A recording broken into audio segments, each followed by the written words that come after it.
oo baabuurta isku xiro oo midba mid soo hor dhaafo oo midba mid soo dhaafo ma jirayso guri ha kiraysto 5 ha degto 6 ha degto intuu qaada ha degto laakiin wadada lala fariisan maayo marfishkana ninkii aan hadda deynayno inkaar qabaahi meel ha ka dhaco boholaha iyo meelan wadada iyo laamiga ahayn ha ka dhaco laakiin laamiga dhexdiisa baan dhiganayaa markaas xagga qoriga xabada xagga cidii askari oo lagu qabto meelaha marfishadan waa la duminayaa cidii lagu qabtana waa dambiil cidii lagu qabto waa dambiile waa la qabanayaa waa maqlaysaan waxaa ka mamnuuca ciidanka inay iskala soo soocaan ama ciidan waana la dhaarinayo inay yiraahdaan ma hadda kan wanaga weey hoosta ka baxdo xagga ka bax mamnuuc weey waa laga saarayaa cidii lagu arko ciidanka nooca waa laga saarayaa waa laga bedelayaa sababaha lagu bedeli karo akhlaaq xumo hadduu sameeyo waa la bedelayaa waa la tuurayaa hadduu sameeyo dhaqan xumo kale ama xabad fido waa la tuurayaa waa la saarayaa waxyaabaha uu ku baxaya ka aad iyo aad baa u mahadsantihiin in la hawlgalaan rabnaa dowladda hoose ama degmada shaqaalaheeda ayaa horkacaya meelaha shaqada laga bilaabayo waxaa ka mid ah wasaaradda macdanta irideeda dadka degan haddaba wuu sheegaynaa waxa uu yaallaa ka fursan ninkii qori raba qori soo qaadanayana kuwa yaadha hore qori soo qaataa la sheegay 2 qori soo qaatay soo badsada oo ku in badan soo qaata laakiin waa la banaynayaa qofkan ka fursan haddeeraa la fujinayaa qofkii fuqsan waayo wixiisa waa la isugu cardaa diiqaya waa la isugu duridaya laakiin haddeer inuu furfurtaa loo ogolyahay meelahan barfishada dadka joogana waxooda ha furfurteen oo magaca la baxday aad iyo aad baad u mahadsantihiin waxaan leeyahay shaqo wacan shaqaana laydinka rabaa kolley raggii meeshaana raggu waa iskaga jiraaye waa tilaala la rabaa wax cad meeshaan waa meeshaan anigu joogi jiray meeshaan habeenkii maaragtay weeye xaggaa iga durug ama dib u maxay ahayd galoo dib u guro weeye waxaasi hadhow maayaan waxaad yeelaysaa ka samir halkaa ka samiro waxaad yeeshaa calooshaada ka go halkaa shaqo wanaagsan baa la shaqada qalqallooc u qabatana waa laga saaraya aad iyo aad baa u mahadsantihiin waxaan ku soo dhawaynayaa taliyaha daraawiishta waa mahadsantihiin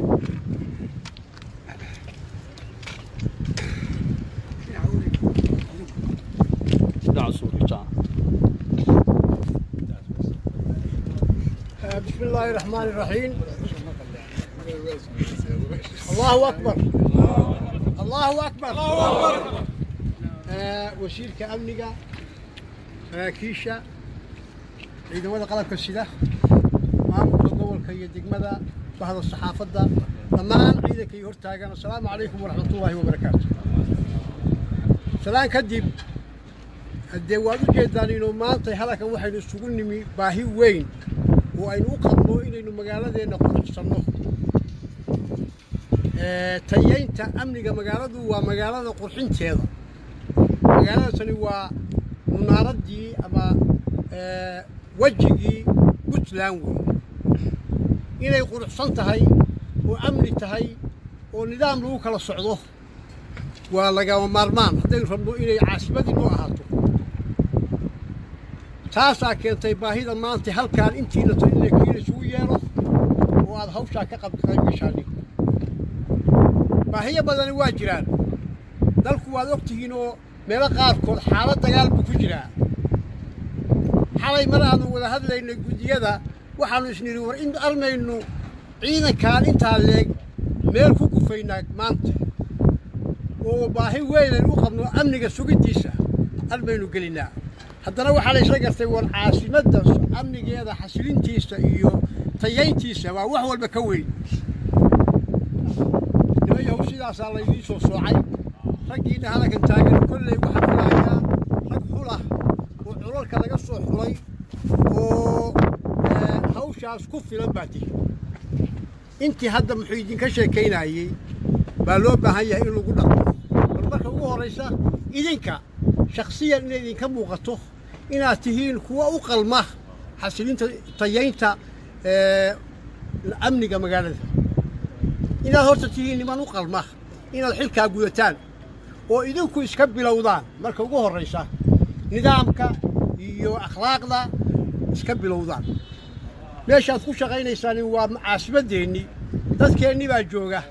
waxaa loo baahan yahay in si asluubsan oo xurmaysan oo akhlaaq leh loola dhaqmo dadka in lagu boodo oo la handado oo la dhibaateeyo dooni mayno qofkii dhibaato la yimaada oo isagu fulin waaya waajibaadkii laga rabay haddii qofkaas tallaabadii ku habboon baan ka qaadayn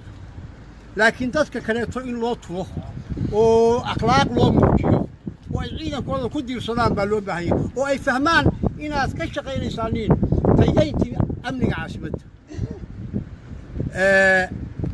waxaan rajaynaynaa in hawshaa lagu guulaysto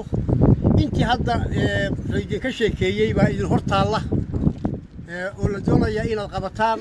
ciidanku waa kala qaybsanaanayaayo ridaha laga soo galo magaalada ciidamaha joogaya hadday noqon lahayd waddadaas gaalkacyo loo aado iyo waddadaas waqooyi loo aado iyo waddada boosaaso loo aado intaba ciidamaha joogaya waa dhici kartaa meelo kaloo waddooyina in ciidan la dhigo sidaas hadda laga sheekaynayey qof tuute wata oo qori wata iyo qof shacaba oo qori wata oo magaalada lagu arki karaa ma jiro qofkaa tuutaha wata waa inuu yahay qof shaqo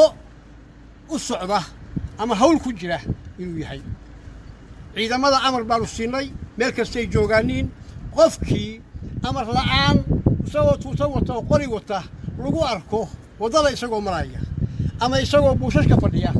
waa la qabanayaa qoriga waa laga qaadayaa waa la xidhayaa waa lala soo wargelinayaa annaguna tallaabadii ku habboon baanu ka qaadayna arrintaasaa inoo ballana waxaynu la dagaalamaynaa waa dadkaas akhlaaq xumada ku muujinaya magaalada tanu hadda waxay iska noqotay dariiq kastaad marayso waxaa arkaysa laba nin saddex nin oo qoryashito oo shacaba meeshatuna front dagaal baa meeshaan soo caasimadii maaha ogolaan mayno qof kasta oo qori wata oo shacaba waa laga qaadayaa qoriga waa laga qaadayaa waa la xidhaya saasaa inoo ballana ilaahay idankiis waxaan idin rajaynayaa inaad ku guulaysataaniin hawshiinna idinkuna iska bilowdaan tayaynta dhaqanka wanaagsan ee caasimadda idinkaa iska bilaabaya hadda arrimihii idinka hadlaayo lahaa buushashka iyo qaadka iyo waxyaalaha bal horta idinka ha idinka muuqato inay aad ka nasahan tihiin waxaa la sheegayo laakiin haddaad tiyaahdaan tayayn baanu ku jirnaa oo ciidankii tayayntaanu nahay caasimadda amnigeeda oo haddana hadalkan qaad kugu jiro oo aad cunayso hadda foosba ka weyni ma joogo xaashaa lilaahi arrintaas iyada ah waa in laga fogaadaa guul baan idiin rajaynaynaa ilaahay ciidankiisa inaad hawshiina ku guulaysataan baan rajaynaynaa sidaasaa inoo ballana kollayba wixii mas-uuliyiintiinni baa wada joogta taliyihii taliyo xigeenkii taliyaashii kooxaha kulligood waa joogaaniin hawshaa waxaa loo baahan yahay in si buuxda loo qabto idinka dhexdiinna amniga iyo maxaan kuusha nidaamku inuu adkaado nin walba oo taliyo kooxihii inuu ciidankiisa gacanta ku hayo taliyaha guud ee ciidankuna gacanta ku hayo baa la rabaa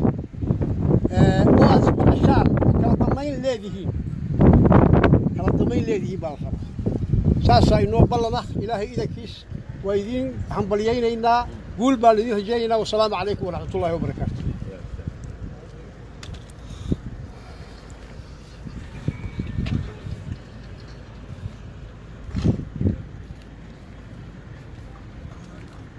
بسم الله الحمد لله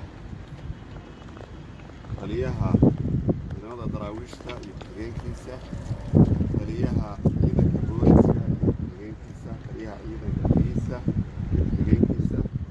saraakiisha kale iyo mas-uuliyiinta kale halkan ka soo qayb galay oo ka mid yahay gudoomiyaha xigeenka gobolka ahna kusimaha gudoomiyaha gobolka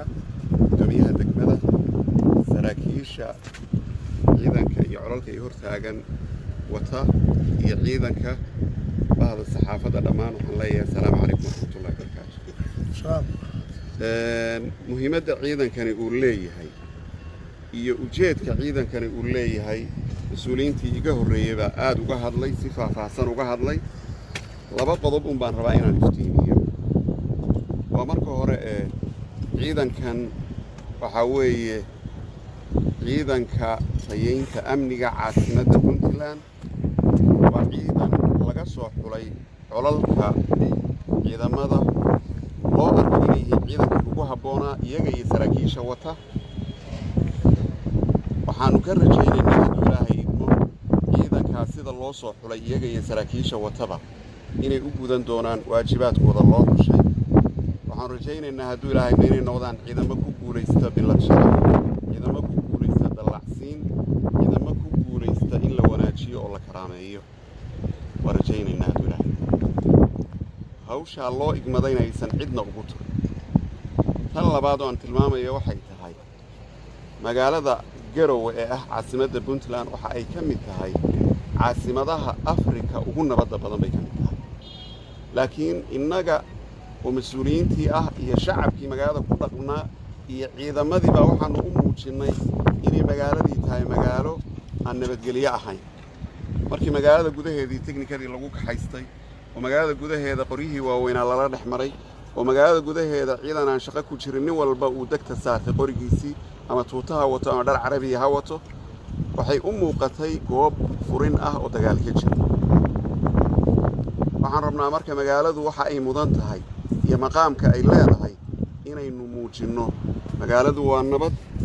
dalku waa nabad garowe waa nabad caasimadaha afrika ugu nabadda badan bay ka mid tahay soomaaliyana waxay ku jirtaa haddaysan magaalada koowaad ahayn magaalooyinka ugu horreeya ugu nabadda badan ilaahay subxaana wa tacaala waa mahadda iska leh magaaladeenna iyo magaalooyinka kale nabadda inooga dhigay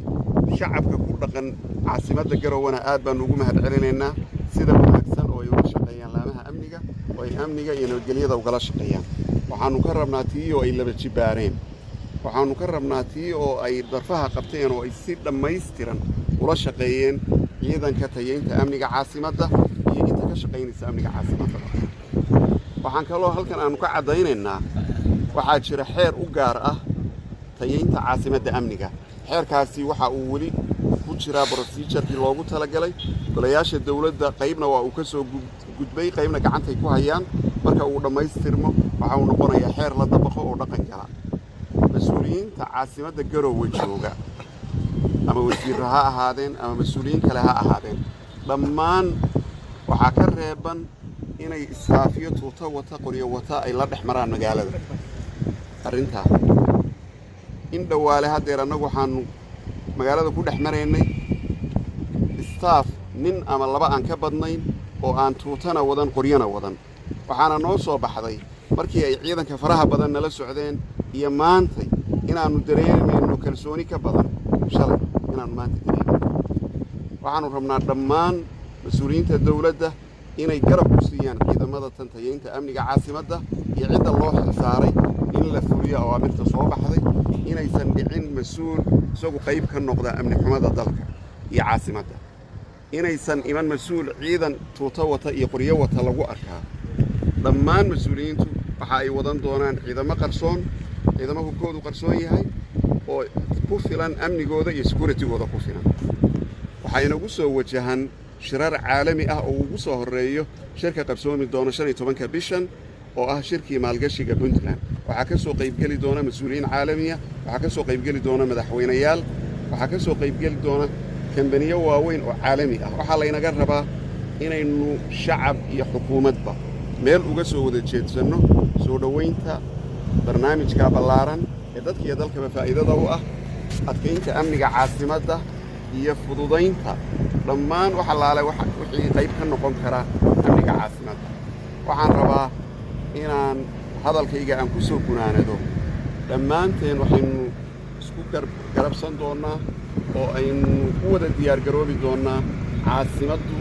waa caasimadaha ugu amniga badan adduunka waa caasimadaha ugu amniga badan afrika waa caasimadaha ugu amniga badan soomaaliya laakiin inaynu ficil ahaan u muujinno hadduu ilaahay cid kasta oo ka hor timaadana waxaa qaban doona sharciga iyo xeerka waana lala tiigsan doonaa cid loogu turi doonaa ma jirto magacuu doona ha wato mas-uuliyadduu doona ha hayo oo loo sulinaya sharciga mar labaad iyo mar saddexaad aad asalaamu calaykum waraxmatullahi wabarakaatu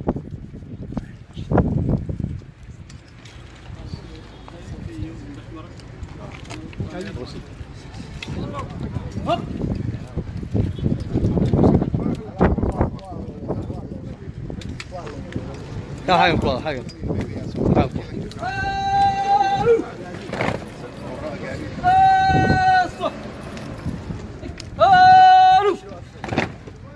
كانت الفترة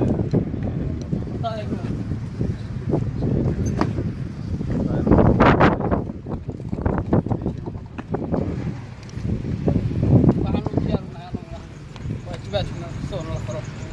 بيت أنا وصبح أنا هو عندك أمنية أنت أمنية الله أكبر الله أكبر الله أكبر لا يا أخي يا أمه نبي أننا نوصل لنا وواجبات وعرفنا هذه الشيء إلى الشيء أول واحد إذا ما يجي هذا واحد سجينا مؤمن ويقول يا جيسان وإلا لا شقيه عاد بدأ عسير لا شقيه ساسين سكوبنا